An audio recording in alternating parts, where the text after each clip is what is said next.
বাংলাদেশে ৪ দিনের সরকারি সফরে ব্যস্ত সময় পার করে ঢাকা ছাড়লেন জাতিসংঘ মহাসচিব অ্যান্তোনিও গুতেরেস।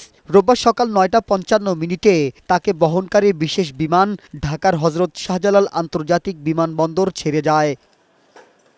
এ সময় অন্তর্বর্তী সরকারের পরিবেশ উপদেষ্টা সৈয়দা রিজওয়ানা হাসান ও প্রধান উপদেষ্টার রোহিঙ্গা সংকট বিষয়ক হাই রিপ্রেজেন্টেটিভ খলিলুর রহমান তাকে বিমানবন্দরে বিদায় জানান।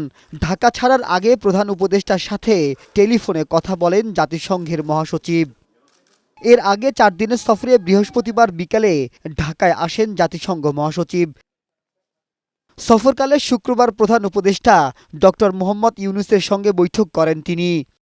এরপর একসঙ্গে কক্সবাজার যান তারা। সেখানে রোহিঙ্গা ক্যাম্প পরিদর্শনের পাশাপাশি লাখো রোহিঙ্গার সাথে ইফতার করেন প্রধান উপদেষ্টা ও জাতিসংঘ মহাসচিব। শনিবার ঢাকায় জাতিসংঘের নতুন ভবন উদ্বোধন ও কর্মীদের সঙ্গে মতবিনিময় করেন মহাসচিব। এরপর হোটেল ইন্টারকন্টিনেন্টালে বিএনপি, জামায়াত ইসলাম, এনসিপি, এবি পার্টি, নাগরিক ঐক্যসহ বিভিন্ন রাজনৈতিক দলের নেতাদের সঙ্গে বৈঠক করেন গুতেরেস। বিকালে পররাষ্ট্র উপদেষ্টার সঙ্গে আসেন যৌথ সংবাদ সম্মেলনে। এরপর ইফতার ও নৈশভোজে অংশ নিয়ে ঢাকার কর্মসূচি শেষ করেন জাতিসংঘ মহাসচিব। জাতিসংঘের মহাসচিবের সফরে অন্তর্বর্তী সরকারের গণতন্ত্রের উত্তরণ, রোহিঙ্গা ইস্যু ও মানবাধিকার বিষয়ে বিশেষ গুরুত্ব পায়।